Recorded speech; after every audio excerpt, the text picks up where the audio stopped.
Good morning, ladies and gentlemen, and welcome to the February 25th, 2025 meeting of the House Commerce, Finance, and Policy Committee. Our first order of business today is to approve the minutes from our February 20th meeting.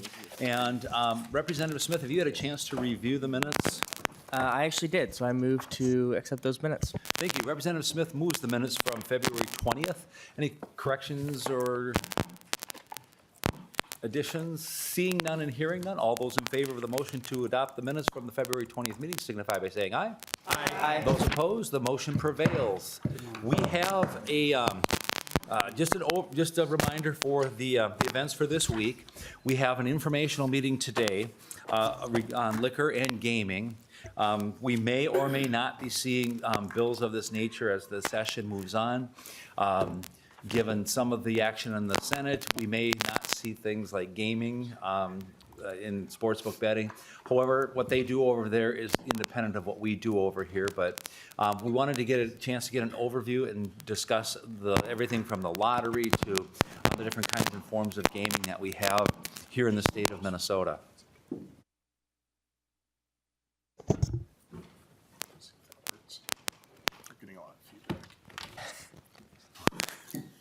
So what we'll do at that point is get a chance to talk about those. Tomorrow, we will not be meeting as a committee.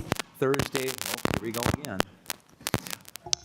On Thursday, what we will do is we will have a discussion on mandates, and the department's going to be back with us of Commerce, and we're going to dig a little bit deeper into that. We'll have more of a conversation on insurance mandates and what those look like and the impact on premiums. So with that, we're going to start our conversation. Members, in your packet, there are a number of different handouts, and I'm going to ask our testifiers as they go through to cite the handouts so you can see them.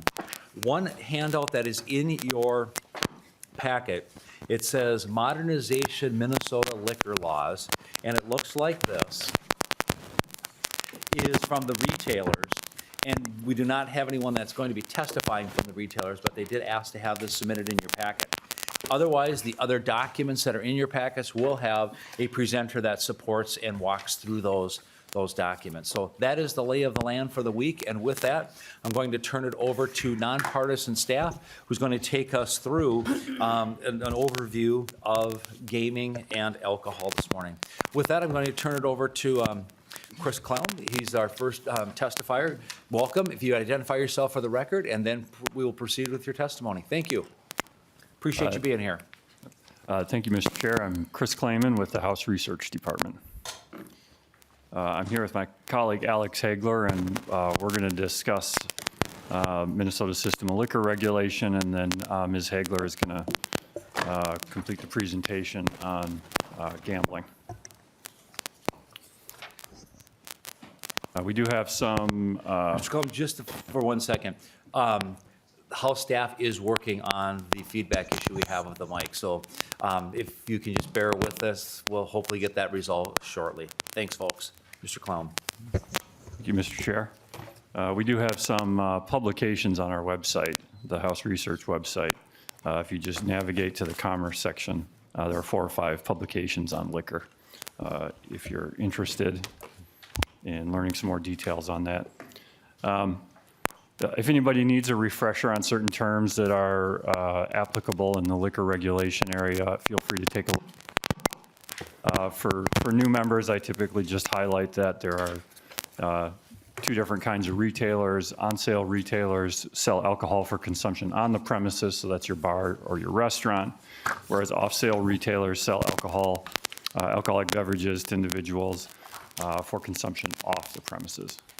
So that would be, for instance, a liquor store. Could be anybody who has an off-sale license.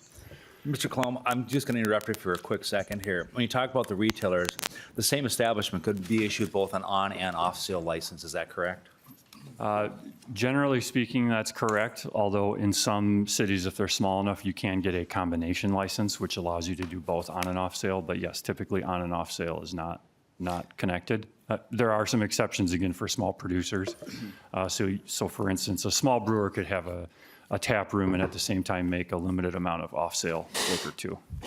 And I'm also thinking about, in some of the smaller communities, you may have an on-sale that also has an off-sale license to be able to retail that as well. It's not you're one or the other. You could be both, and I just want to make sure folks understand that, because you get outside the Twin Cities metro, and that's not an uncommon model to see in some smaller communities.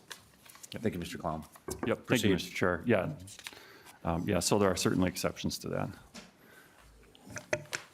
The regulatory system for liquor is primarily driven by the states. This is because of the constitutional authority that the states were given under the 21st Amendment.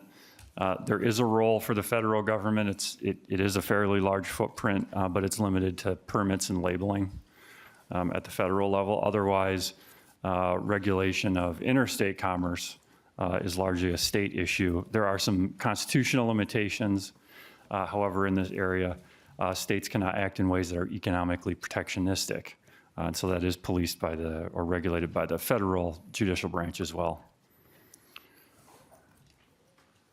To really get a sense of the reason why the system of liquor regulation in Minnesota is the way that it is today, you have to go back to the pre-Prohibition era, which was largely seen as being an era where the industry was not very well regulated. That was at least a perception. So for instance, you had vertically integrated monopolies that were seen to be promoting a culture of overconsumption. You had various people raise concerns about culture of inebriation. You may have exclusive retailer arrangements where you might have a regional monopoly who is encouraging a retailer that they own to serve as much alcohol as they possibly can, and this was seen as a net negative and a situation that caused a fair amount of social harm. That at least was the perception. For many years prior to Prohibition, states really struggled to regulate liquor. The federal courts typically took a dim view of state actions in this area, so Congress did step in a handful of times to try to provide the states with the authority they needed to do that, and they passed a couple congressional acts that you can see on the slide, but those were typically narrowed down or watered down by the federal courts, so it was very difficult for the states to actually impose the types of regulations that they wanted to impose. Ultimately, this situation resulted in the 18th Amendment of the Constitution being passed. That was in 1920, lasted for 12 years until 1932. The Prohibition prohibited the manufacture, sale, or transportation of intoxicating liquors in the United States. There's probably a perception that this was somewhat porous because it did not necessarily prohibit purchase and consumption. And when Prohibition was operationalized through the Volstead Act, home brewing was allowed, for instance. And again, it was seen as a somewhat porous type of system. Feel free to ignore the third bullet point. I intended to take that off the slide. But this was, again, operationalized under the Volstead Act.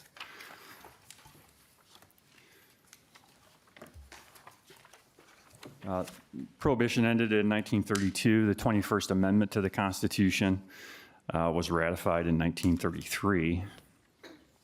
There's a brewery, I think, out in California called the 21st Amendment Brewery. This is where that name comes from. For purposes of the state regulatory system, the important reform under the 21st Amendment was Section 2.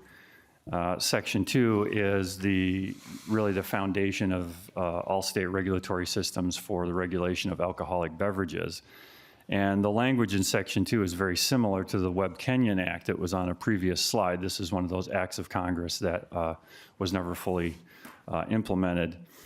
And that, again, that forms the basis for the state system of liquor regulation.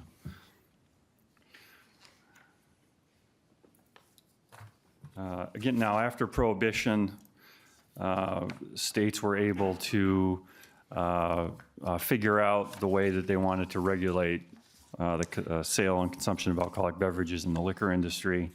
There were a couple different models for doing that. One of them is called a control state model, where the state actually controls certain aspects of sales and distribution. So they might actually own a distributor, control the distribution of alcoholic beverages. I think there are 17 states that have a control state model. Otherwise, you have licensed states. I think that's probably a better term than three-tier system states. But you have licensed states where you have private entities that are licensed by the state to perform certain functions in the industry. And Minnesota is a three-tier state. And the three-tier system of liquor regulation divides the industry into three separate levels, where each business on each level is required to be licensed. That's intended to solve some of those pre-prohibition problems that were perceived by the states to have occurred in the past. So in a pure three-tier system, and Minnesota has a modified version of a three-tier system, the industry is broken up into three different levels, so manufacturers, wholesalers, and retailers. And the idea in a pure three-tier system is that those three tiers are not going to mix. And so a manufacturer who's licensed as a manufacturer cannot own an interest in, for instance, a retailer. So the idea is that the three tiers are separate. Mr. Clum, before you go on to your next slide, the three-tier system certainly gets a lot of conversation around the legislature, and there's differing opinions by legislators about whether the three-tier system should be maintained or whether the three-tier system should be modified or completely abandoned. The purpose, as I understand it, and I'm interested to hear your thoughts on this, that it was put in place to get away from some of the pre-prohibition events of managing liquor and who was involved in which aspects and market rigging and some of those different kinds of things, or limiting competition. Could you speak to those issues? I think that's an important thing that this committee needs to understand, the history behind that, because there are outside forces that are having conversations with legislators about keep, abandon, or modify. Sure. Yeah, I think the three-tier system was intended to solve a lot of those pre-prohibition era problems. So one of the ways to solve one of those problems would have been this vertical integration problem, where you have regional monopolies, where you have a manufacturer who's maybe a regional brewer who owns a number of the bars in a particular area, and so they're encouraging as much consumption as possible through that retail outlet. By separating that manufacturing tier and the retail tier, the idea there is that you can moderate that influence from the manufacturer on the retail sale of alcohol, and you can solve, or at least attempt to solve, some of those perceived overconsumption problems. The other thing that the three-tier system does too is it allows, at least in Minnesota, it allows for pretty significant local control as well. And so you have local governments that have the authority to determine who gets a license, for instance, or where an on-sale retailer or an off-sale retailer can be located in a particular city. And again, that's intended to modulate that culture of alcohol consumption in a way that gives local governments the ability to address issues that they see potentially of social harm. And yes, also, I think the conventional wisdom is that with a three-tier system, you have transparency. You're better able to create a fair system of competition in the liquor business as well. You can also control the safety of the alcoholic beverage products that are being sold in a state, and it can function to address or promote harm reduction strategies too. So yeah, I think that three-tier system is designed to address a lot of those issues that people saw with that states saw with that pre-prohibition era, that culture of overconsumption. Thank you, Mr. Clement. Just one more question for you on this, because I think this point needs to have some clarification for members so they can understand and then form their own opinion on the importance of maintaining, modifying, or eliminating the three-tier system. in this day and age where you have fewer manufacturers of, say, beer or spirits and different things because of still being in the manufacturing area, but there's been some mergers and acquisitions and things, and you also have national retailers, you have national restaurants and things. It is possible that they could also be involved in an integrated system where they could acquire one of these beer manufacturers, or a big box retailer could, or one of those food retailers could end up acquiring that and have integration, and they would then basically control the product flow in their retail space or their restaurant space, and so the options that are available could be reduced or severely limited. Same thing of buying the liquor stores and limiting what kind of product is going to go on what shelf space. We have a very robust microbrewery business in the state of Minnesota, and I think that that's allowed to exist because of the three-tier system, where you have to be in one of the three tiers, because if you're not, and you were controlling the liquor stores, you could put all of your product in there, and there wouldn't leave any other space, and you would have agreements that say, yep, can't take anybody else except us, and you would really severely limit this growing and prospering business within the state of Minnesota. I don't know if there's anything that you want to comment on what I said, or clarifications or things to add to that, but that's always been my understanding of the three-tier system.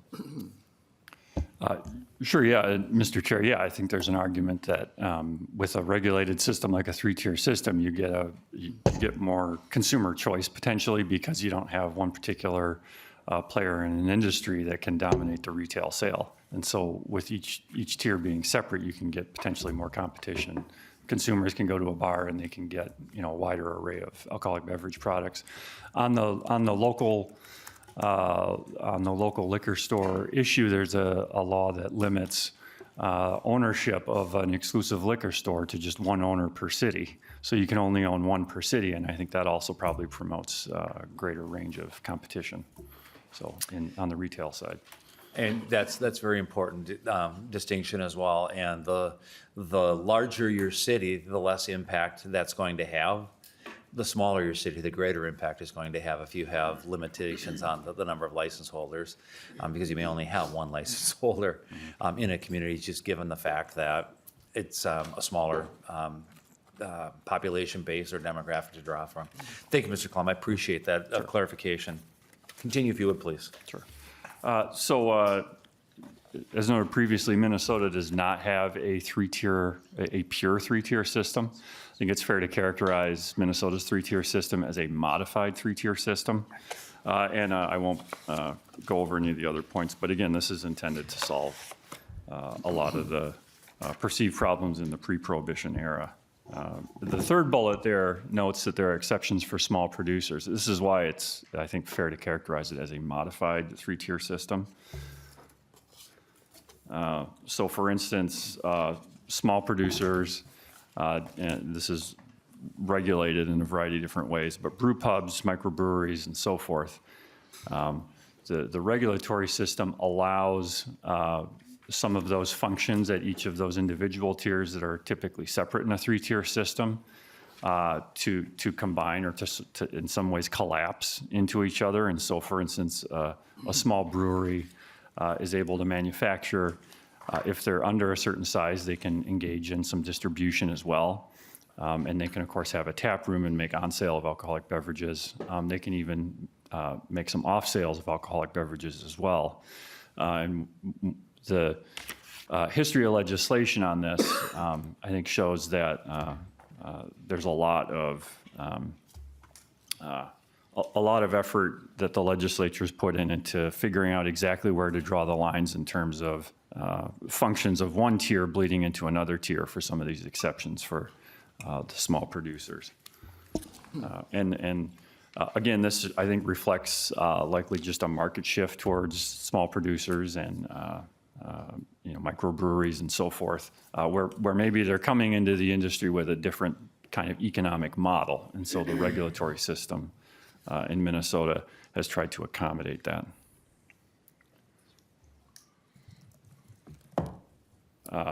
Getting close to the end of my slides here, Mr. Chair and members, but I thought I'd just make a note about some of the recent changes in the liquor regulatory system over the years. One note that I don't have on a slide is that Sunday sales passed in 2017. In 2022, there was a set of, I think, somewhat significant changes to the liquor regulations in this small producer area. There were changes to cocktail rooms. There were also some changes to micro distillery off sales. There was a growler cap that was lifted. That's an off-sale provision for small brewers. Also, brew pubs can sell growlers. There were some changes to the range of off-sale products that a small brewery can make from their premises. And the last bullet point there, I thought I'd put on there just to indicate that liquor stores are exclusive. In other words, they can only sell a statutorily prescribed range of products. And so a liquor store can only sell essentially what the legislature says that a liquor store can sell. And in 2022, liquor stores were given the authority to sell citrus fruits and glassware. So if you're at a local liquor store and you buy a lemon, that's from the 2022 change.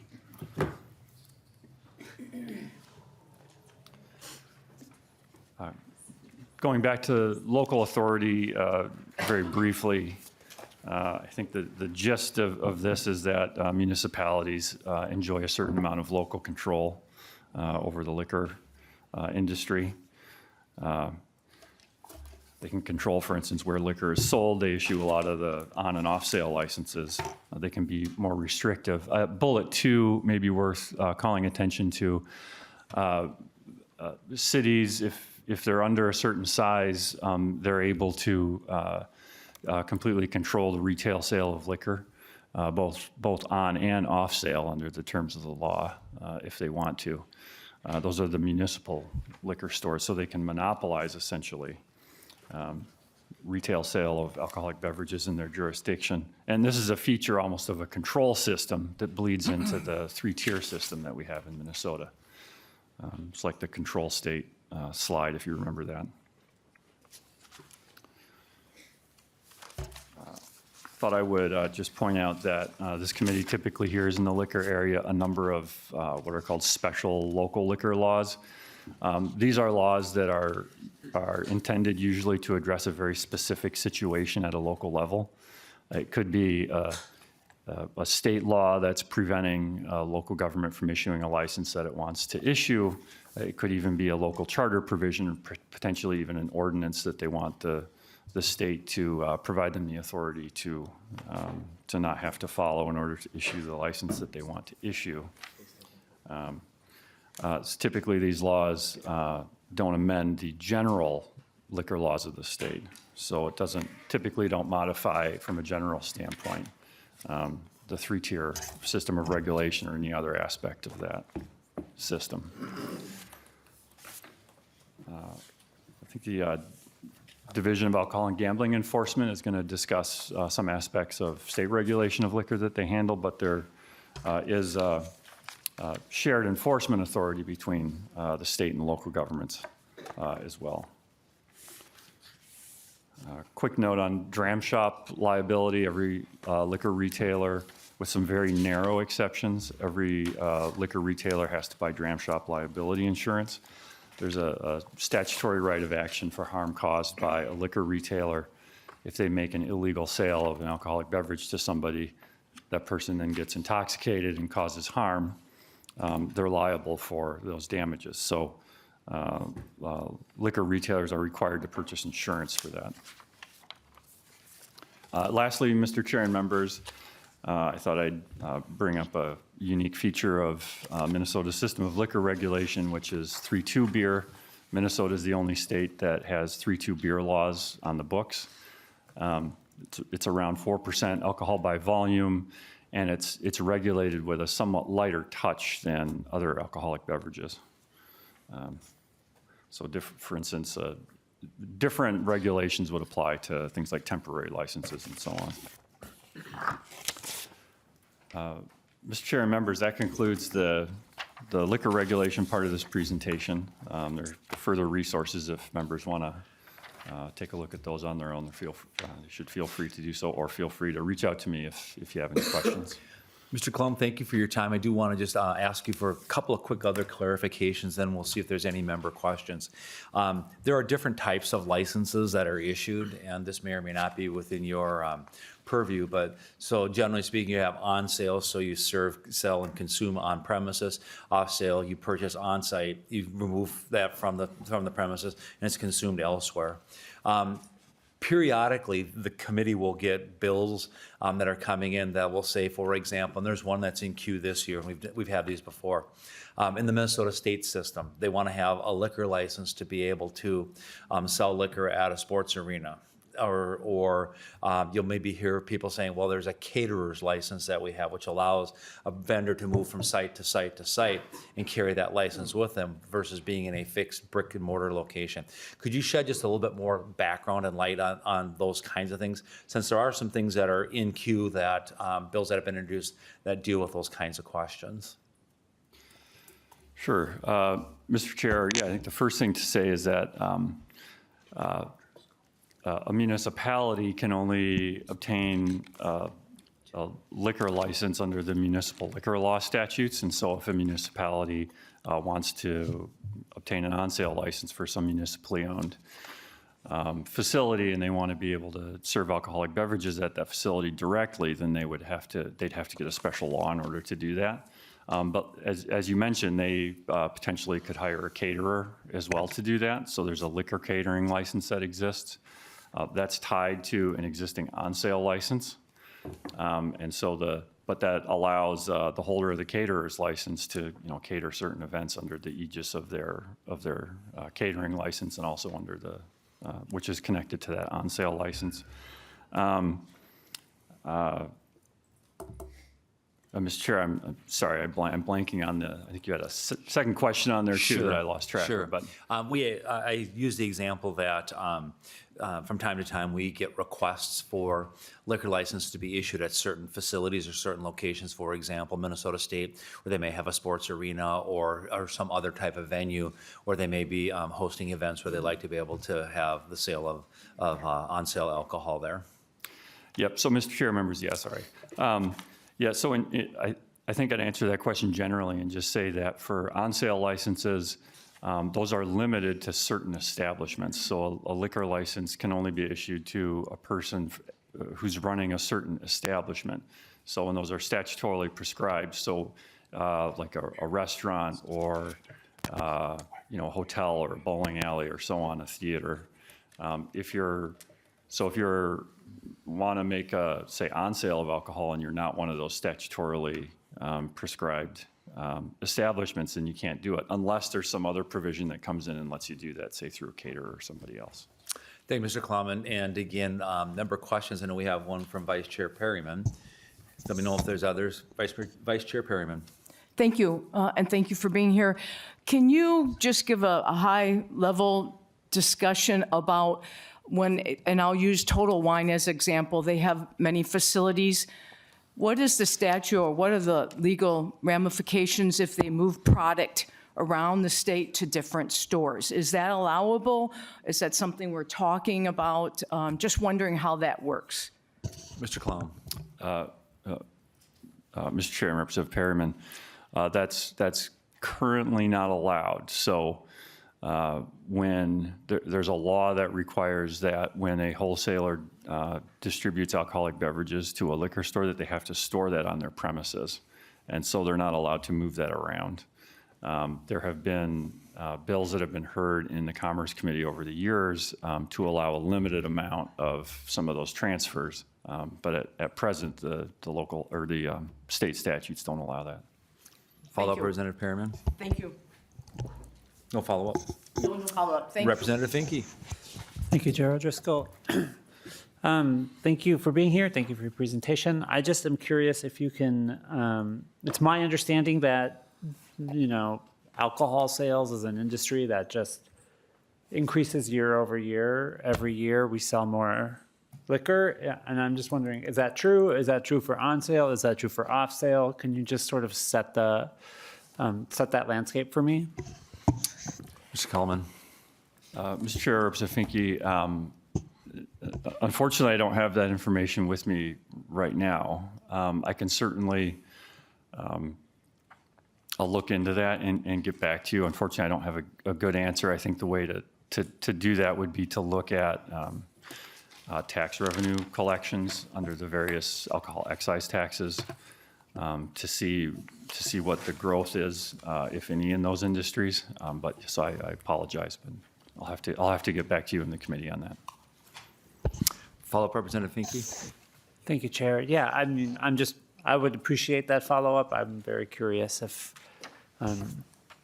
that's accurate. A cursory Google search indicates that we sell more alcohol every single year we are alive. So I'm just curious if that's true. Representative Finke, I can tell you anecdotally, we sold a lot more during the pandemic. Yeah. Representative Chan, then Representative Hewitt. Thank you, Chair. Can you give us an idea of how many vendors are in each of the tiers? Mr. Coleman. Mr. Chair, and I apologize, Representative, I didn't quite hear the last part of your question.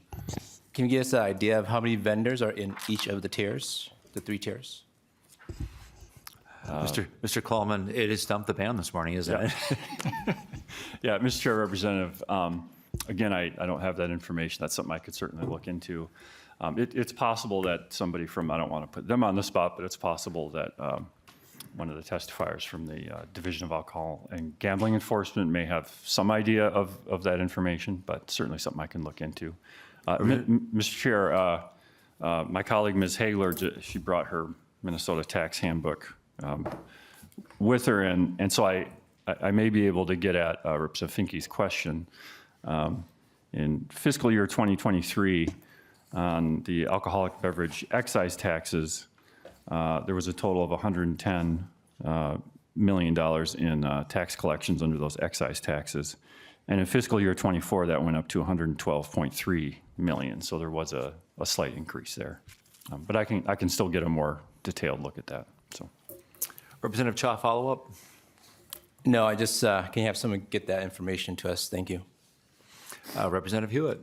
Thank you, Mr. Chair. And just a quick question. Maybe I missed it in the presentation, but is there a special license for like a nonprofit group, a church group, or a local fire department to get a license to operate a beer garden, or is that outside of the realm of any kind of licensing? Mr. Coleman.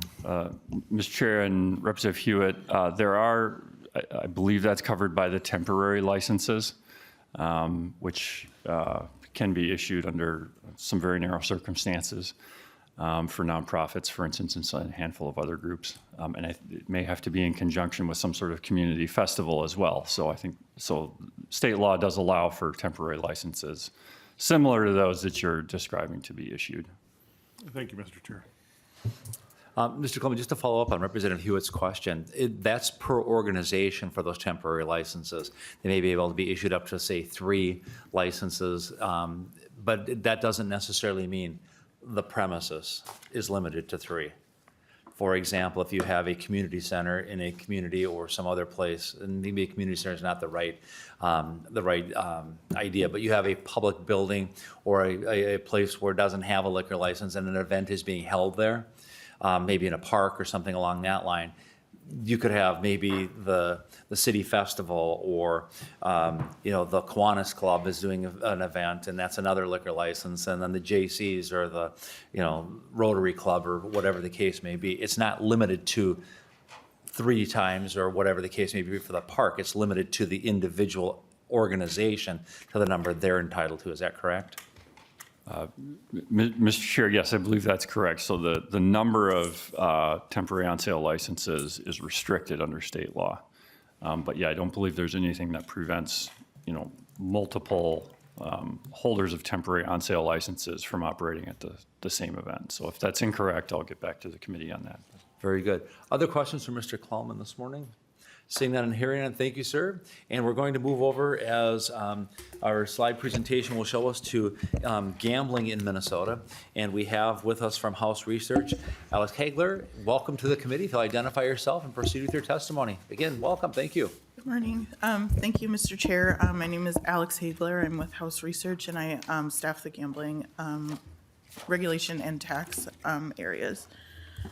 So I'm just going to give kind of a high-level overview of the different types of gambling that is lawful in Minnesota under the Constitution or under statute.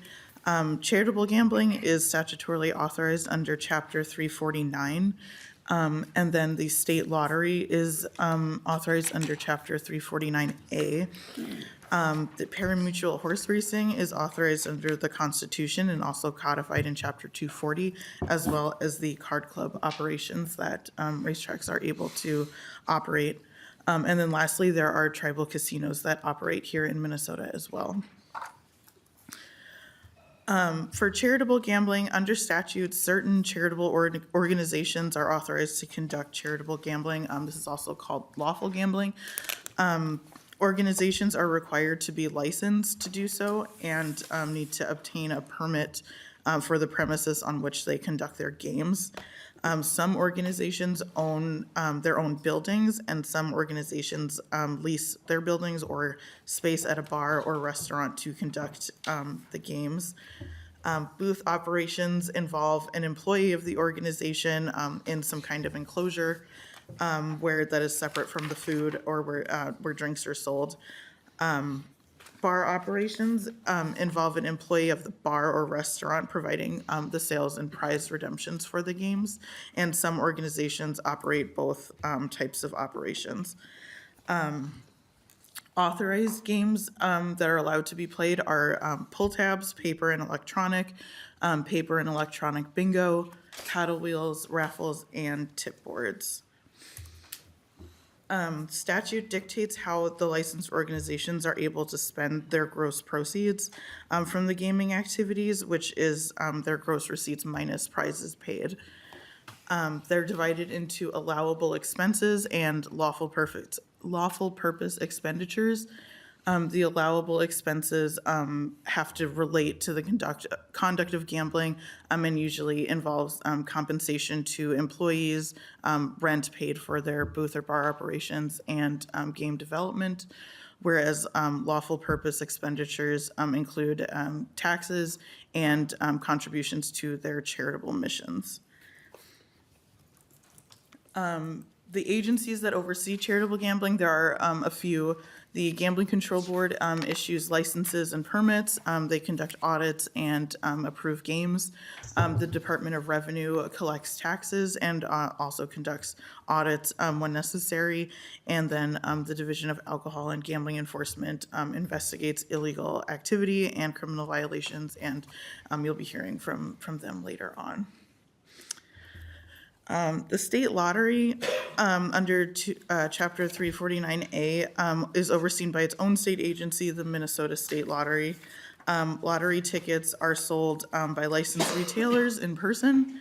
The revenue generated by the lottery is collected by the state lottery, and the agency is required to retain a portion of the revenue for prizes and the agency's operation, and the remainder goes into both the general fund and the environment and natural resource fund in the split you see here on the slide, the 60-40 split.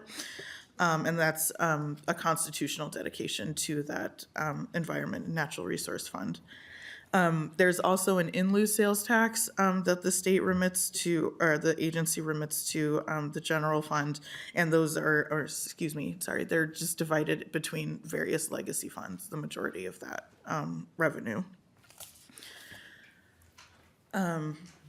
For parimutuel horse racing is authorized under the Constitution and authorized on-track betting on horse races, and the horse racing is overseen by the Minnesota Racing Commission, who issues licenses and oversees regulation and collects taxes. There are 2 licensed racetracks in the state, both offering live in-person horse racing as well as simulcast racing, where viewers can watch and bet on horse racing that occurs outside of the state. For example, you can watch the Kentucky Derby at one of the racetracks. Proceeds from horse racing are deposited into the state general fund as well as the Minnesota Breeders' Fund. Both racetracks are authorized to or licensed to operate card clubs at the tracks, and the license and regulation of those card clubs are also governed by the Racing Commission.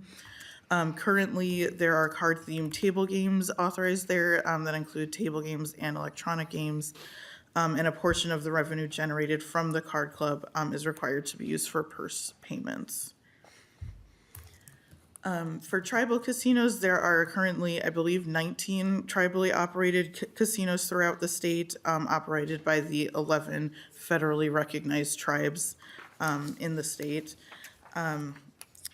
As stated at the beginning, these are not regulated by statute, but these are actually negotiated through compacts between the state and each tribal nation. And these compacts dictate which type of games can be operated at the casinos and provide any structure for state regulatory authority, if any, and revenue sharing agreements, if that is also agreed to by the state and the tribe. And then lastly, I'll just throw in a note about sports betting.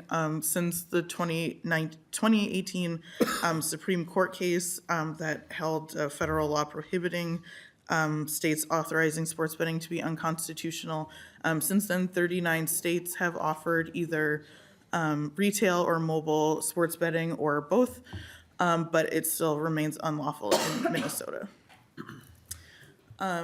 And then just a quick slide here about certain resources in House research. There's a large publication on American Indians, Indian tribes, and state government. Gambling regulation, there's a section that starts on page 55, and that's helpful, that describes the kind of relation between the state and federal law and tribal gaming. There's a charitable gambling publication from 2015 that's a bit old and before my time, but a lot of what's in there is still currently applicable. And then lastly, there is a publication on the charitable gaming taxes that was updated in 2013 to account for the legislature's authorizing reduced rates for those taxes. And Mr. Chair, that concludes the gambling portion. Thank you, Ms. Hagler, for your testimony today and the insight on gaming. Members, questions for the testifier? Representative Dotsa. Quick question I would have is, what is the annual revenue that we generate, state of Minnesota generates off of the state lottery? Ms. Hagler. Mr. Chair and Representative Dotseth, I don't have that. I don't think it's in the tax handbook. I think it's elsewhere.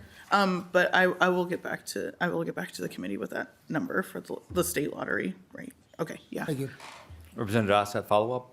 Okay. Any other member questions for the testifier? Thank you for being here, both of you, today. With that, we were going to bring up from Alcohol and Gaming Enforcement Division, Carla Sincota, if I'm pronouncing that correctly. My apologies if I'm not getting that correctly. You will have the opportunity to correct me if I am incorrect, and I'm good with that.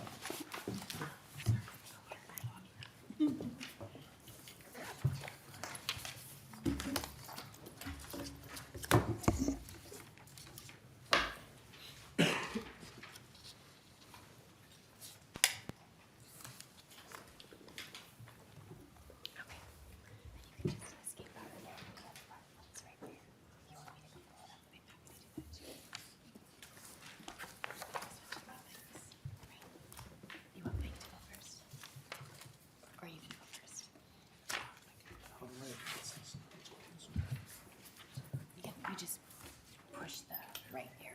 Yep, right there. Yep.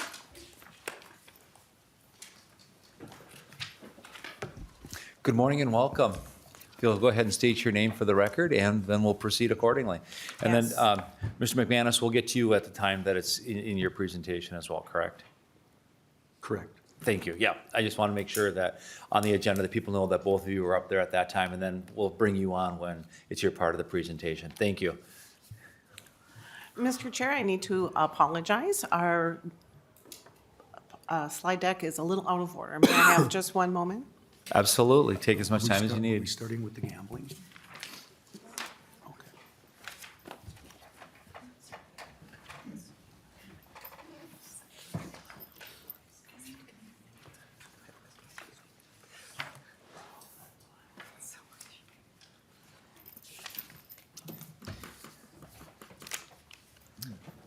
Thank you, Mr. Chair. My name is Carla Sincata, and I'm just going to ask you to pull the microphone just a little closer. Thank you. good morning and thank you, Mr. Chair. My name is Carla Sincata, and I serve as the Director of the Alcohol and Gambling Enforcement Division. I would first like to thank you and the committee for inviting us to be here today. We are grateful to have an opportunity to speak about our division and highlight the good work that we do. Our division sits within the Department of Public Safety, and as you know, we regulate two highly visible industries, the liquor industry and the gaming industry. These two are constantly evolving, and our goals are to maintain stability within those industries and to maintain integrity in both industries. We hope to share our resources with other agencies and to provide investigative assistance to local units of government. Ms. Sincata, if I could just interrupt for 1 second. Members, this is the one that we're looking at here, just to make sure. You've got a lot of the handouts, so it's the one that has the front cover that looks like this. Thank you for the indulgence. Please proceed. Of course. My focus this morning is on the gaming industry. And as previous testifiers noted, we work very closely with the Minnesota Gambling Control Board, the Minnesota Lottery, and the Minnesota Racing Commission. We complete cooperative investigations with those agencies. And we also work closely with the 11 tribes throughout the state at 20 casinos. We complete investigative work, and we also complete the criminal history background checks for key management employees and personnel at the request of the gaming regulatory authorities. We're a small division. We have a staff of 28 with 10 sworn law enforcement personnel. And I would be remiss if I didn't add that we have a new member. This is Canine Bia within our division. Bia is a currency detection dog. She's gone on 41 deployments since she came to our division in the fall of 2022. And she has recovered over $777,000. The reason why I bring this up is because with the currency detection dog, we are able to complete our criminal investigations more efficiently and thoroughly. And we do that because instead of spending hours and hours inside of someone's home or on their property, this dog is specially trained to find the currency that we're looking for so that we can make restitution to victims. Part of our work, Minnesota, like most jurisdictions, requires a pretty comprehensive background investigation so that the entities who want to participate are thoroughly vetted to get a gambling-related license. The licenses we issue are primarily for the manufacture and distribution of gambling devices. The statutes are noted here. These give us the authority to complete those backgrounds for vendor contracts, licensing. Again, this is at the Gambling Control Board, the Lottery, and the Racing Commission. The background investigations are lengthy.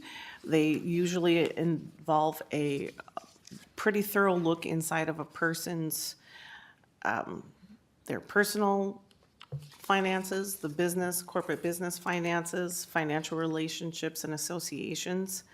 We require that all of these are met because of the statutory requirements that would not allow for a person or a company to get licensed in this state.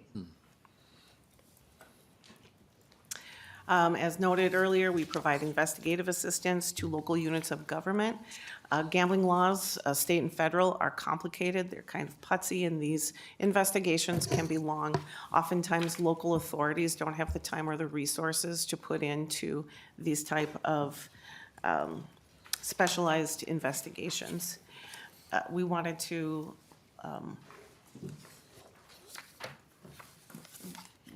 highlight the work that we do with our sworn. So we do have a forensic examinations available to us. We use informants, surveillance. We're able to complete subpoenas and execute search warrants. Some of the investigations that have been in the news just in the last few months to highlight. We work really closely with the lottery. There are people who are bad actors that steal these tickets. And again, we're the investigative agency that will work through these. We look at illegal gambling. And again, we work closely with the Gambling Control Board to look at any illegal gambling or lawful gambling fraud. This year, we completed 124 illegal gambling cases, 16 lottery investigations, 5 at the Minnesota Racing Commission, and 44 with the Gambling Control Board. We also complete the tribal audits as required by the Minnesota Tribal State Compacts. We've completed over 18,000 slot machine accounting system reviews. What that means is that every slot machine within the state of Minnesota has been checked for compliance to the tribal state compacts. We've completed 525 hands-on video games of chance and blackjack inspections. That concludes my presentation, but if you have any questions, we are happy to do our best. Members, questions for Ms. Nkata? Representative Elkins. Thank you, Mr. Chair. Sports betting is not yet legal in Minnesota, but Minnesotans, as a practical matter, can still go online and go to FanDuels or whatever and do it. Do you ever try an enforcement against these national organizations that are offering it in Minnesota? Ms. Nkata. Mr. Chair, Representative, yes, we do. When we receive those complaints, we do begin and initiate criminal investigations. Oftentimes, though, these investigations are hard to come to conclusion because the money is going out of state or even out of country. Yeah, thank you. Representative Elkins, follow-up. Representative Van Binsbergen. Thank you, Mr. Chair. I had a couple, thank you for being here. I had a couple quick questions. You said in 2024, there was 124 illegal gambling events. I just was curious if you could just give us a little snippet of what that looks like. And then you said that you do all the tribal audits. And how detailed are those audits and what kind of information does that give you? Ms. Mr. Nkata. Chair, Mr. Chairman, Representative, for the 124 illegal gambling investigations, those can be anything from I had a slide up where somebody is selling pull tabs through Facebook when they're not a charitable organization. They could be anything from a higher level, more organized sports betting scheme that you might see at a local bar or restaurant. It's more than just putting your name on a square and saying that you're going to have a friendly wager with another patron at the bar. These are the folks that are still selling the paper tip boards where they're running numbers for games, if that sounds familiar at all. So those are the type of investigations that we run for the illegal gambling. In regards to the audits, these are required by the Minnesota Tribal State Compacts, and the things that we look at would be forward-facing documents that govern what the income is, what they've, what their, I don't want to say assets, but what their, the state of the business for the tribe. I would also, sir, note that the reason why I'm hesitating is because those, the information contained within is protected data. So it's not public that we can see? You could see the forward-facing documents that they provide on their websites, but we do not collect that information. Representative Binsbergen, follow-ups. No, thank you. We have one more member question that I'm aware of. I just want to ask a question of you, Ms. Nkata. The summary that you have is 24. Is that calendar or fiscal? Mr. Chair, Representative, that was calendar year 2024. Thank you. Thank you. Representative Cha. Thank you, Chair. We've seen a rise in online raffling for like automobiles and stuff like that. How is that regulated? Ms. Nkata. Online raffles, I believe if they are lawful, are regulated through the Gambling Control Board. If they are not lawful and licensed through the Gambling Control Board, then they would be considered illegal gambling.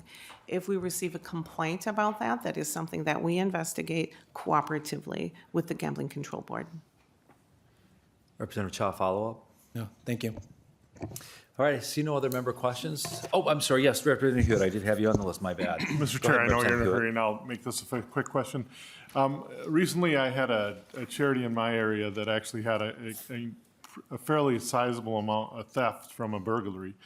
Is there a requirement that has our charities make those deposits to a bank? Like, how much can they hold? Is there any requirement to that, or can they hold as much as they want of cash on hand? Yeah. Mr. Ms. Chair. Incana. Yep, Mr. Chair, Representative, I would defer that question to the Director of the Gambling Control Board. Thank you. Any other member questions? If not, we will move then to Mr. Magnuson's testimony.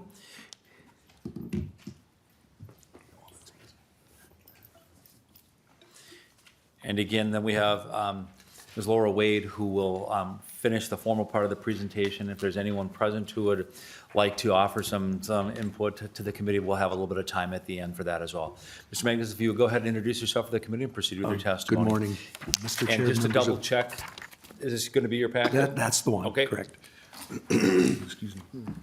Mr. Chair, members of the committee, my name is Mike McManus. I am a program administrator of the state's regulatory alcohol enforcement agents system. I think we'll find that House research stole a little bit of my thunder, but I'm hoping the two presentations will complement each other, because I'm going to go a little bit into what type of business models occupy each tier. And contrary to what the alcohol industry might tell you and some of my colleagues, I have not been with alcohol regulation since 1933. I started in 1987, moved into the Liquor Control Division in 1989, and have been in the alcohol regulatory system since 1989. I wanted to share with you our mission statement. Excuse me. And I know you see a lot of mission statements, so I just wanted to emphasize a few lines in there that reflect the type of investigating and regulating that we do. The alcohol industry, the business interests, work very hard to maintain stability and integrity in the alcoholic beverage industry in Minnesota. And our division and our agents work with them we license them, we educate them, we regulate, and we enforce when necessary. As was mentioned earlier, the state's alcohol regulatory system was born at the end of Prohibition in 1933. It takes a little bit of time for an amendment of the Constitution to be ratified. So I wanted to talk a little bit about 3-2 beer, non-intoxicating beer. Non-intoxicating beer was born at the end of Prohibition to allow the federal government actually passed it initially, and all states had it, to allow for the transition back to the manufacture, wholesale distribution, and retail sale of intoxicating liquor. 3-2 beer, or non-intoxicating beer, kept that label in statute when you reference 3-2 beer statutes until I would say probably around the mid to late 1990s, when the legislature removed the term non-intoxicating from the title of the 3-2 beer statutes, because there is still alcohol in 3-2 beer. As House research mentioned, 3.2 by weight equates to about 4% alcohol by volume. And if you look at a lot of our light beers, if you look at how they're labeled, you'll see that some of these light beers are labeled as 4.1% alcohol by volume. That 0.1 is what's keeping that beer out of our 3-2 licensees' establishments as we speak. But this beer as House Research mentioned, was always treated as a less regulated product because of the non-intoxicating nature. But if you look at the definition of intoxicating liquor found in 348.101, the definition of intoxicating liquor is over 3.2% by weight. At the end of Prohibition, the federal government tasked the states with regulating the alcoholic beverage industry for product primarily within that state, whereas the federal TTB, as it is now, or the alcohol ATF, I can't remember what they were called, but the TTB regulates product crossing state lines. As the states took over regulating, some states remained dry for a while. They wanted to study the issue. Other states, as House Research mentioned, became control states. The most common control state is where the state occupies a portion of the three-tier system. There are still control states today. They occupy the wholesale distribution tier. Alcohol coming imported and manufactured goes to the state, who then sells it to retail. Minnesota chose a different route. Minnesota chose the route and became a licensed state. Minnesota entrusted the manufacture, wholesale and retail and import of alcohol in Minnesota to the private sector. The state chose to issue license and regulate through licensing and taxation. Again, Minnesota has a three-tier system: import, manufacture, wholesale distribution, and retail sale. As you'll see as I go through some of the business models, the Minnesota is not a pure three-tier system, but I'll explain that as we move forward. So who gets an alcohol license in Minnesota? The language is fairly consistent across all three tiers. You have to be 21. You cannot have any unlawful interest in a member of the other tier. You can not have had any felony conviction within 5 years of the application. You cannot have any alcoholic beverage licenses revoked within 5 years of the application. And you must be of good moral character and repute. Now, I will say in my 36 years of alcohol regulation, I've never seen a license denied on that basis. That's a little bit of an antiquated term. We do have some clarifying language and rule, but like I say, as long as I've been here, that's never been a basis for a denial of a license. It seems somewhat subjective. So the first tier we'll talk about is liquor manufacture. The largest, one of the largest liquor manufacturers in the state, I'll clarify. Liquor manufacturers don't necessarily have to have a still. They don't have to distill spirits. They can rectify, they can blend, they can mix. As a matter of fact, one of our largest manufacturers brings in bulk spirits by the tanker load, train or truck, and they cut the proof, they flavor it, they mix it, they rectify it, and they create what's called liqueurs. UDV vodkas you see in the liquor stores are rectified in Princeton, Minnesota. They create a liqueur product. And it's a very impressive plant if you ever get a chance to see it. If you do get a chance to see these industry members' facilities, I would recommend it. It's very impressive. The next would be the large spirits, the distilling plant. As our micro distillery industry grew, some of the businesses started to grow with it. And they needed to, they're moving past the 40,000 gallon proof gallon spirits cap of the micro distillers. So there was a need to address the larger distillery. Now these will eventually or could reach the size of our liquor manufacturers, but they do have stills or multiple stills, and they also are allowed to have a cocktail room and keep that cocktail room they had when they were micro distillers, and I'll explain that as we move forward. The micro distillers are the smaller distilleries. They were here before the large distiller. They are a small micro distiller and a micro distiller. They produce what is called a proof gallon premium distilled spirits. And they are capped on the amount that they can produce. The smaller one is 20,000 proof gallons. The larger is 40,000. None of our spirits manufacturers can self-distribute. They have to use the wholesale distribution tier. They can provide samples. When you would say you take a tour of their distillery, they're allowed to provide small samples of the spirits that they produce. They are also allowed a retail cocktail room. That's literally a retail on-sale bar that they're allowed to have on or adjacent to their distilleries, where the local city issues them an on-sale intoxicating liquor license to serve the spirits that they manufacture. Distilleries can have off-sale. They have a limited amount of off-sale.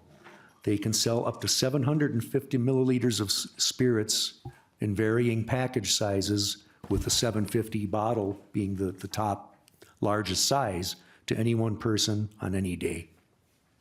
The off-sale license is also locally issued and state approved.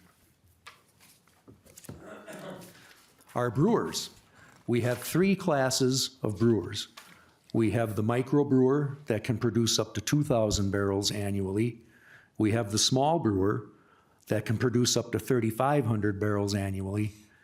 And we have the Minnesota brewer, that would be our large brewers that produce over 3,500 barrels annually.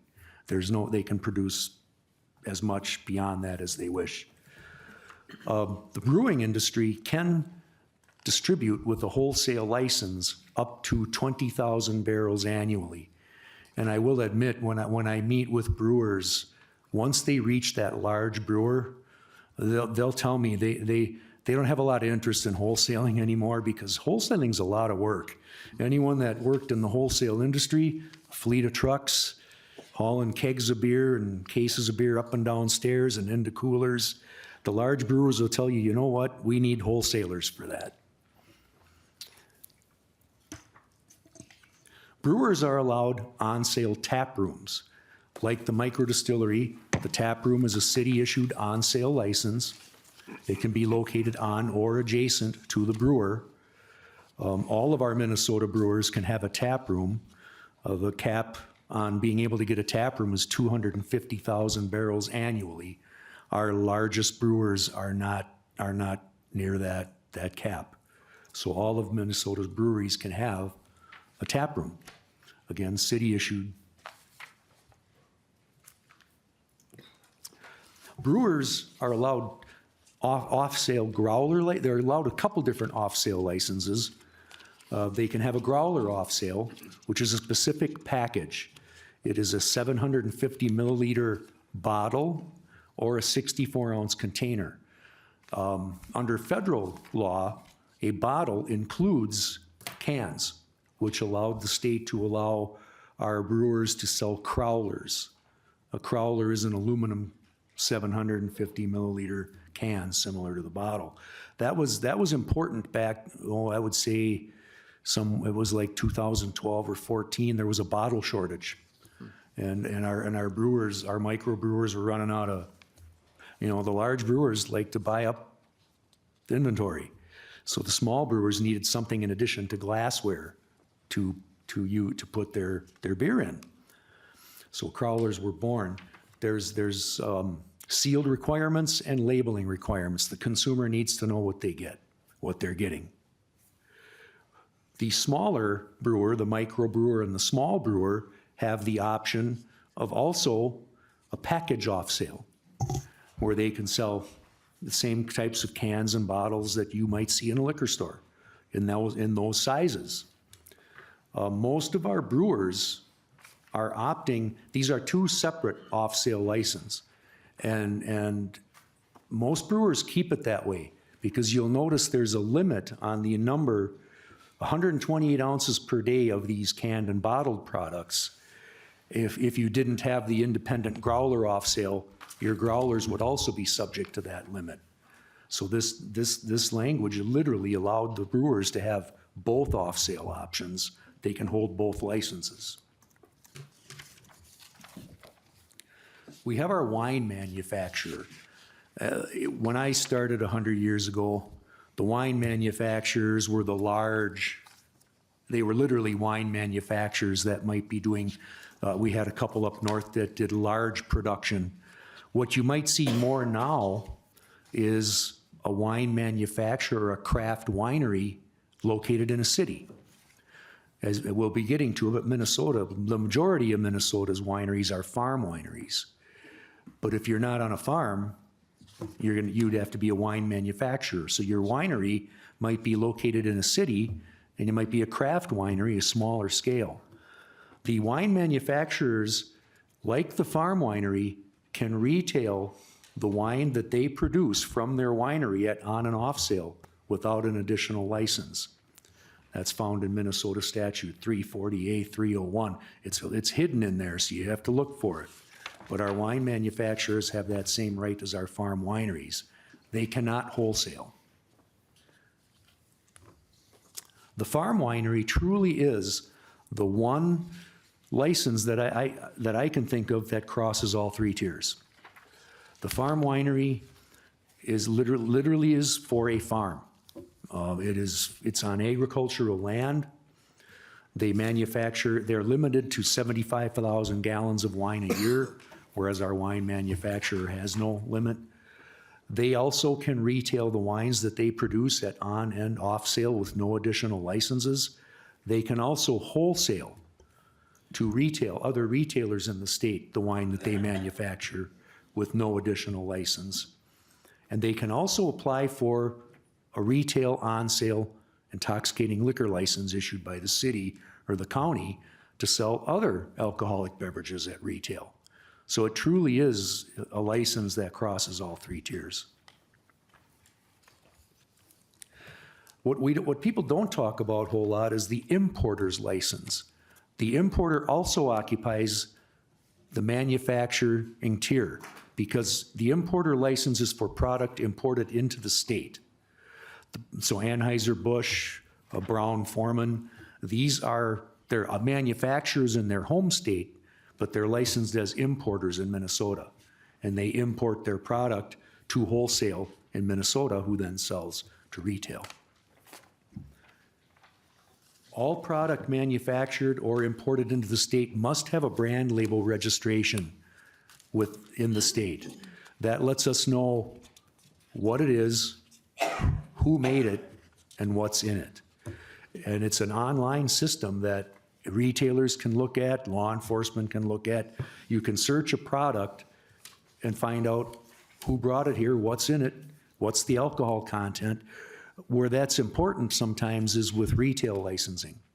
Like we might have a wine and beer license. I'll get to that in a little bit, but we have a wine and beer license which can't sell spirits. Well, we have a lot of specialty cocktails or specialty drinks out there, seltzers, different types of products that may actually be wine, considered a wine or a beer-based product. So this system, this registration helps identify what products can be sold where. It also aids in regulation. The Minnesota Revenue knows what's here, knows who's made it. The fact that they all go through the wholesale distribution tier tells us how much. This is just a picture of unlicensed, some things that our agents have run into with unlicensed manufacture in the state. That garbage can is actually the still. The wooden barrels aren't too bad. I see those in distilleries. But as you can see, the facility is not very clean. That's probably a Department of Agriculture nightmare with regards to commercial grade equipment and cleanliness. But that was an unlicensed facility that our agents investigated. We investigate creativity in the industry. What you're looking at there on the slide is called iron-rested gin. It's literally, a distiller had gone across the street to a local junkyard, got a bunch of metal parts, and was soaking gin in these parts. They were filtering it, but the product that you're seeing our agents pour out there was product embargoed by AG that we ordered destroyed, we were worried about it being fit for human consumption.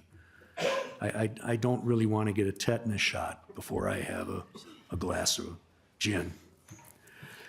Next to that. Mr. Magnus, two things for you. Number one, what doesn't kill you will make you stronger.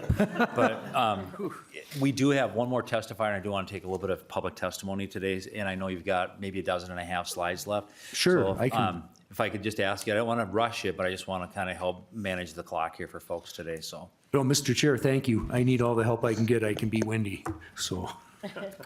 What was next to that was actually a still, not a beer keg, and it wasn't vented anywhere, just straight up in the ceiling. The wholesale distribution tier is a very important tier. Everything goes through wholesale. That's how the state can effectively regulate the product. I want to touch on brew pubs real quickly. Brew pubs are retailers. Brew pubs predated our craft brewing boom, starting in 2010. The brew pubs were here first.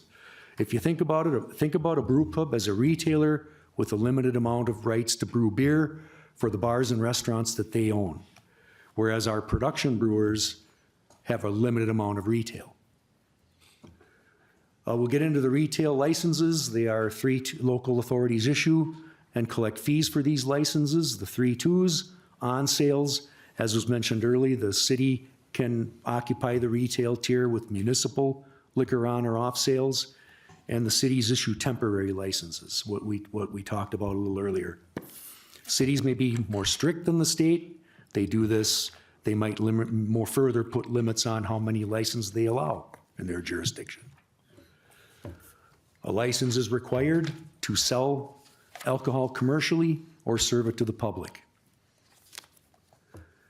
Licenses are not a commodity. The city or the county issues me the license, I don't own it. I can't just sell it to you.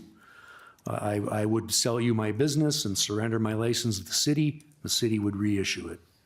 I can't just pick my bar or liquor store up and move it. I gotta let the city know where I'm going. What if it's not properly zoned? So I don't necessarily own that liquor license, the issuing authority does. We have several different types of on sales. I'll move real quickly, but we have the full liquor, we have wine and beer, we have 3 2. These fees are set city with guidance and statute for wine, beer, and 3 2. Typically, what's licensed is what's called a compact and contiguous licensed premises. It means the actual restaurant building itself, any attached decks or patios. For our golf courses, the entire golf course is a licensed premises, with the exception of public roadways or the parking lot. The different types of business models that can have on sale: hotels, restaurants, bowling centers, clubs, exclusive liquor on sales, theaters, convention centers, resorts addressed recently, resorts, baseball fields, stadiums, and racing facilities, auto racing facilities. I won't go through everything that the exclusive off-sale can sell. We covered that earlier. They can sell items allowed by the legislature in the, that's your neighborhood liquor stores, where primarily you're seeing spirits, wine, and beer for sale. We do have cities of 10,000 and under can issue, and counties can issue a combination license. That's an off-sale issued in combination with an on-sale. Like out greater Minnesota, you'll see bars that might be able to sell a case of beer as well from behind the bar, or they have a little bottle shop attached to the bar. Our agents conduct pre-license inspections and routine inspections. Primarily, we want to make sure that what the public is consuming is safe. We want the public is supposed to know what they're consuming. The beer taps must be properly labeled as to what's in the keg. We can't keep infused beverages in a jar for a year and keep serving it. There's time limits. And we want to make sure there's no fruit flies get into open pours. When you see that the garnish is there and you put open pours, if they're not sealed properly, you'll see a lot of fruit flies in the sweeter liqueurs. Our agents conduct criminal investigations and regulatory investigations. The regulatory investigations result in civil penalties. whereas the criminal investigations may result in criminal charges. Our common types of investigations would be unlicensed sale, unlicensed import, unregistered brands, or illegal retail sales. Earlier, it was asked about the transfer of product between retail. Retailers cannot act as wholesalers. They cannot sell or transfer product to other retailers. If they end up on a tax delinquent or credit delinquent, no ship list, wholesalers can't sell to them, and they can't buy from other retailers. This is salvage inspections. We inspect product damaged. Damaged product cannot go back into the market. It has to be deemed fit for consumption, and it literally has to be pristine like new to be allowed to be resold. What you're seeing there is product that was involved in a bar fire, heavy smoke damage, and you're also seeing product where the industry is very self-reporting. That's damaged product at wholesale. Well, that one bottle you're seeing is literally a liqueur that the cream curdled in the bottle because of bad seal that had to be returned to manufacturer and destroyed. The next product was a bad seal resulting, that sediment is not on the outside of the bottom of that bottle, it's on the inside. That's it. Thank you. Mr. Magnus, Thank you so We much. do have one member question I'm aware of. Representative Finke. Thank you, Chair O'Driscoll. Thank you for your presentation. I have a question that's not about alcohol, actually. I'm just curious. I'm sober. I'm 5 months sober next month. And I was at Total Wine trying to buy non-alcoholic beer with a license that was expired, and I could not buy it. And I don't blame that person. But why can I not buy a 6-pack of non-alcoholic beer at my grocery store? In my experience, Mr. Chair, Representative, in my experience, if that beer is labeled as that contains under 0.5% alcohol by volume, that is not an alcoholic beverage and should have been able to be sold to you just like a soft drink. However, our retailers, we do best we can to educate them, and in an overabundance of caution, sometimes the retailers get very strict. And they could have a policy of not selling it. There's no law against a retailer having a specific Finke, follow-up? policy. Yeah, and to be clear, I'm not blaming the Total Wine folks. They have the person actually felt quite bad, and I don't blame them. I'm in my 40s, and it's non-alcoholic beverage. I'm more interested in why our retailers, why do sober people have to go to the liquor store to buy non-alcoholic beverages? They Magnus. don't. Mr. Chair, members, Representative, it's non-alcoholic. Yeah. You should be able to find it in any retailer that would be willing to carry it. Grocery stores have it. Okay, so it's really just a matter of these grocers don't want to carry it. They don't, right? I can't go buy Bauhaus's excellent non-alcoholic beverage at any grocery store I've ever seen. So that's just a decision they're making, you're saying? That's not a licensing question. Mr. Chair, Representative, that's my understanding, yes. I have learned over the years that shelf space is premium to retail, so they do have to make decisions on what they're going to stock or not. Okay, thanks. Representative Allen. Thank you, Mr. Chair. Thank you, Mr. McManus. Thank you for being here to present today. I did have a question around the inspection and enforcement side of it, specifically as you're getting into wineries, distilleries, microbreweries. I know you were talking about Minnesota Department of Ag along with, are you also working with Minnesota Department of Health on those inspections as you guys are going through that? Are all of you going through at the same time? Mr. Chair, Representative, what I've learned is the Health and Ag Department's authority varies. I think for our production tiers, where our brewers or distillers or farm wineries that also have retail, the Department of Ag is going to be regulating them. And for our retail, our bars, restaurants, liquor stores, it's Department of Health. And we work with both agencies. We are the licensing agency. They do the food licensing. They do the food handlers. and we rely on the Department of Ag's expertise with regard to production grade equipment. Representative Allen, follow-up? Yes, Mr. Chair. I thank you for that clarification on that. It's just nice to know there's at least some overlap in terms of agencies and what they're covering and making sure everything is taken care of. So thank you for that. And our final member question in this segment comes from Representative Elkins. Representative Elkins. Thank you, Mr. Chair. This is just a comment more than a question, but following up on Representative Finke's comments, I had a similar experience. I went to about a 24-pack of Summit Nialis at Costco 2 weeks ago and was carded. But I know we're going to have testimony with the people today about the anachronism that 3.2 has become. We're about the only state that has that category of beer anymore. But I've been wondering pretty much the same thing that Representative Finke is wondering, is that if 3.2 goes away, non-alcoholic beer is the single largest growing category of beer right now. Why aren't the retailers who are currently stocking 3.2 just stocking 0.5 instead? There's lots of good selections out there, including from local brewers.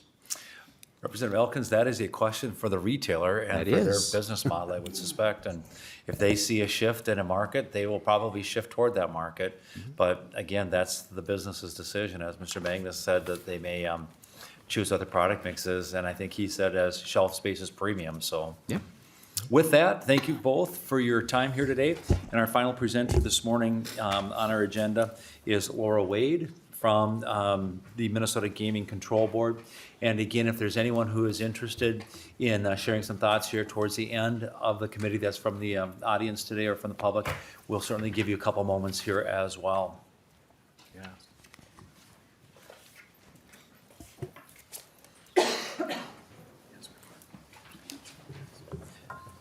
Ms. Wade, welcome to the committee. If you'll state your name for the record and proceed with your testimony.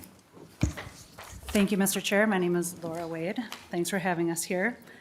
Mr. Chair, committee members, thank you for this opportunity to talk to you about charitable gambling. I'll keep my comments relatively short, but will of course be open to questions that you may have at the end. Thank you to House Research. They did a great job doing an overview of what charitable gambling is in Minnesota. So there's going to be a little bit of repetition in what I'm going to say, but I did want to just clarify one thing. It is not limited to just 501c3 organizations. They do have to be a nonprofit, but if it was just 501c3 organizations, that would exclude like veterans organizations, which are classified as like a 501c19. Ms. Wade, pardon the interruption, but I think you're going to have to pull that just a little closer to the mic. We've been having that trouble all session. There's just a kind of a small little dead zone there. Thank you, Mr. Chair. Thank you. It can be easy to get distracted or maybe even confused by the name charitable gambling or lawful gambling. In fact, as a parent with kids and activities, I always dread the question of what do you do for a living? Because it's hard to imagine explaining something that everybody has probably seen in their life, which is a pull tab at a bar or a restaurant, but explaining why that exists or how it exists. But this is what I'd like you to know and hopefully remember. Lawful gambling is most commonly known around the state as charitable gambling, and it's known as charitable gambling for a great reason. It's run by over 1,000 Minnesota charities and nonprofits, and the funds raised benefit charities and nonprofits in communities across the state. That's things like youth hockey, local food shelves, scholarships, VFW and Legion halls, fire trucks, service dogs. It's in towns like Baudette and Fairmont, in Duluth and Blaine and St. Paul. And yes, the state bars and game manufacturers and distributors get their share too. But again, think about charitable gambling as something run exclusively by charities and nonprofits, and something that charities and nonprofits run to make a difference in the communities all across Minnesota. So let's talk a little bit more about what charitable gambling is, what it isn't, and what kind of impact it has in our state, and the role that the Gambling Control Board plays in all of this. You can find a summary of this information in one of the first of the two handouts that we gave you. This information is going to be covered, so you don't have to follow along, but if you want to reference it, it's good to go back to that. So first of all, what is charitable gambling?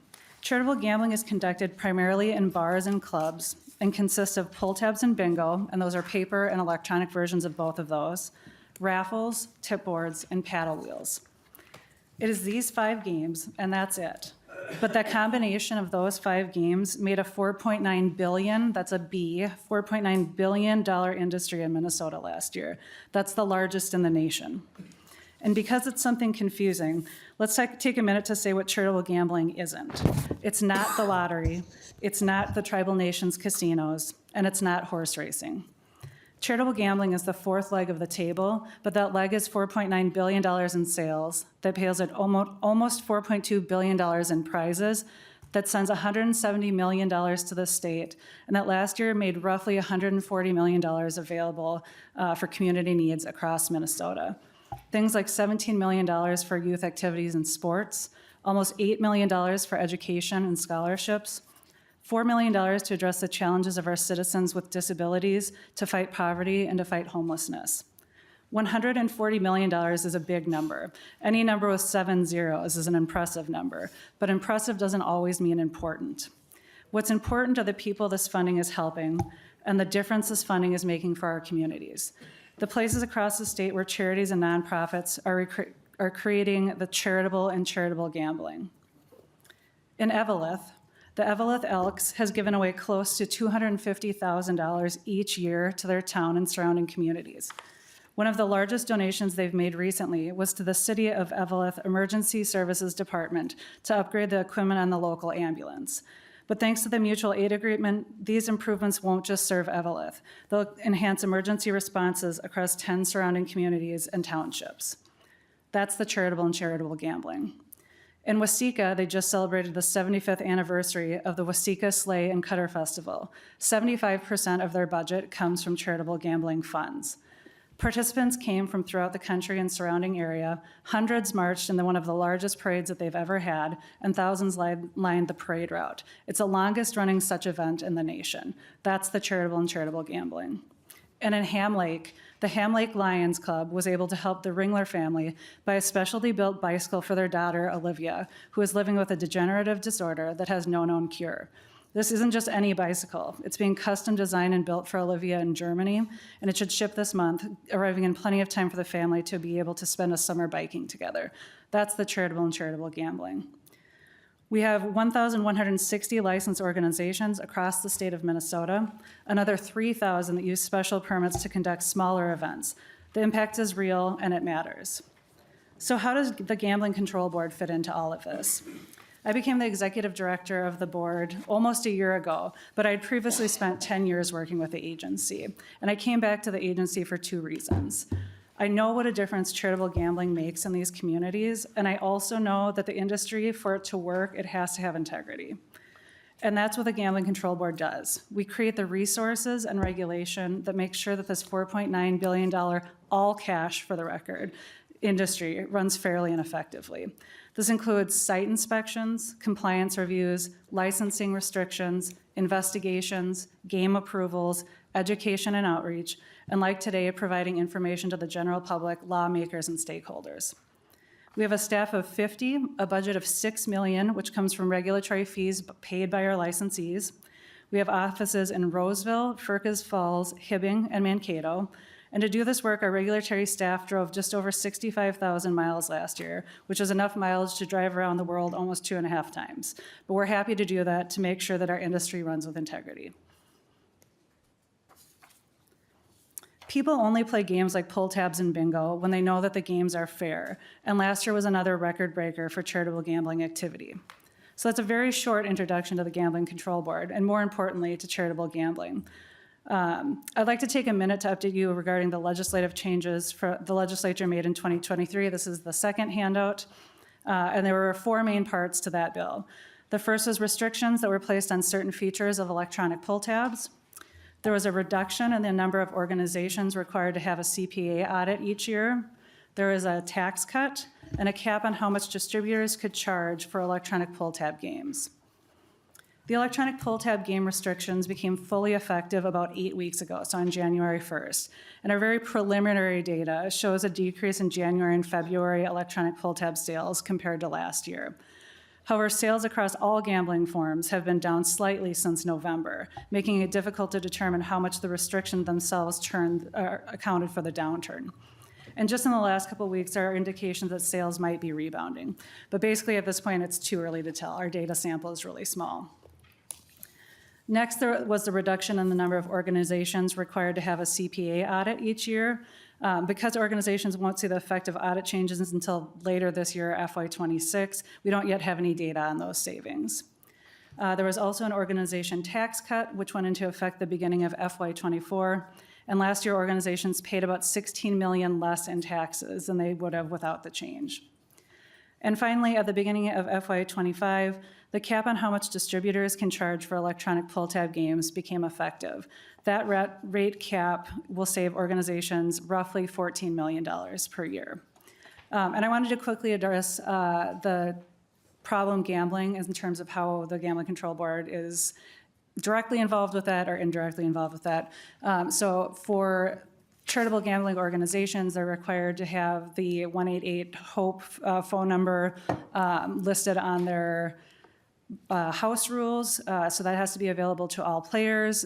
Organizations are also able to make a lawful gambling donation if they've got either a specific member who's having a problem with problem gambling. Obviously, we would encourage them to make that donation to the treatment facility and not to the individual. And then also there is 0.5% of the tax revenue that's deposited into the general fund from charitable gambling revenue goes to the Commissioner of Human Services for compulsive gambling problems. So that's something that we kind of have a little bit of control over in terms of allowing the donations, and then also part of the revenue goes for those services. I'll leave it there for today, but I hope you'll remember that it's known as charitable gambling for a great reason. This $4.9 billion a year industry is run by Minnesota charities and nonprofits, and the funds it raises benefit charities and nonprofits in the communities across our state. And that's the charitable and charitable gambling. And I'll stand for any questions. Ms. Wade, thank you. I have one member question I'm aware of, Representative Cha. Thank you, Chair. My question is, how many new licensing for charitable gambling do you license every year? Is there a cap on that, or? Ms. Wade. Mr. Chair, Representative, there's not a cap on that. I would say, in general, we have like a rotation of about 30 new licenses a year, and we lose about 30 licenses a year. So we're really just, for the most part, replacing existing organizations who close because they're not making enough money, or they find out that it's a lot more work than what they're getting out of it. Representative Heinzman. Thank you, Mr. Chair. Director, you mentioned a story of an individual that benefited from charitable gambling, and I think we appreciate those stories, no question. You also mentioned there's $4.9 billion in revenue or genuine. Representative Heinzman, if you could put your mic a little closer, please. Thank you. Thank you, Mr. Chair. $4.9 billion in revenue or revenue generated around charitable gambling. And I may have missed it in your comments, but I was curious. I know there's been discussion in the past about what percentage of every dollar that is raised goes to what categories. So I'm assuming that we have a pretty good idea, a ballpark idea at least, what percentage of that dollar goes actually towards those stories like you shared at the very beginning and helping people or whatever the charity is working towards supporting in their community. You might have that information today. If you do, great. Otherwise, maybe offline. Ms. Wade. Mr. Chair, Representative. So one thing on the handouts, there is a QR code for our annual report. So all of this information is in there. I did bring it with me today. So if we're looking at donations or what we would call mission-related expenditures, so that would be your gross receipts, less prizes paid, and then not including taxes. It was 18% of the net receipts that charities were able to use to donate back to their communities for mission-related expenditures. Representative Hewitt. Real quick, and I don't want an amount, I just want an offline question for you about how many, is there a percentage of what they have to keep on hand and a percentage about how much they have to keep in the bank or put in the bank for security reasons? And I don't want a dollar amount, I just want to know, is there any rules around that? Ms. Wade. Mr. Chair, Representative, that's a great question. You know, we look at that from an internal controls perspective. So yes, we do have requirements on like when you have to deposit your money. What we don't have a requirement on is how much they can keep on hand for like their cash banks in order to operate. So that's something that we usually advise on in terms of keeping the bare minimum of what you need to operate instead of keeping large cash banks that you could be targeted for. Representative West has the final question this morning. Thank you, Mr. Chair. I had two questions, but one of them was Representative Heinzman's question. My question is about the membership of the board. We have different boards in Minnesota, like the Racing Commission and the Gambling Control Board, that deal in these areas. There's a variety of individuals that appoint to the board, and mostly the governor, but also the Attorney General. Are there any provisions around conflict of interests of members of the Gambling Control Board who would be overseeing these, or do these individuals have full authority to appoint whoever they wish? Ms. Wade. Mr. Chair, Representative, I'm not fully versed on the selection process. I will say that we all are under the conflict of interest statute in terms under 349 of what we can do. And obviously, we pay attention for our appointees to make sure that they would recuse themselves if we, for example, most of our board members either are in communities that have licensed organizations or might be members themselves of a licensed organization, that we're at least made aware if there would be any conflict of interest if they're, you know, one of the members or one of the organizations from their community were to come up for action upon a board. Representative West, you say you had a second question, or are we in good shape? All right. There really was no action items before the committee, and I did say that I would give anyone who felt they had a burning desire to address the committee today to give you a few moments. Is there anyone who would like to address the committee at this time? Very, very briefly. We will have at some point in the future in this committee, if not this year, next year, bills that relate to the topics that were being discussed today. Seeing no one being identified. Members, two housekeeping things for you. If you would be so kind as to remove from your folders anything that you do not wish to keep and stack that. It just makes it easier for staff and for processing the paperwork and being able to get folks in and out of the room. So again, a stack of stuff that you don't need or want to take with you. You do have your save folder that you can put information in. And with that, seeing no other business before the committee, we are adjourned, and our next meeting is Thursday, the 28th. We are adjourned.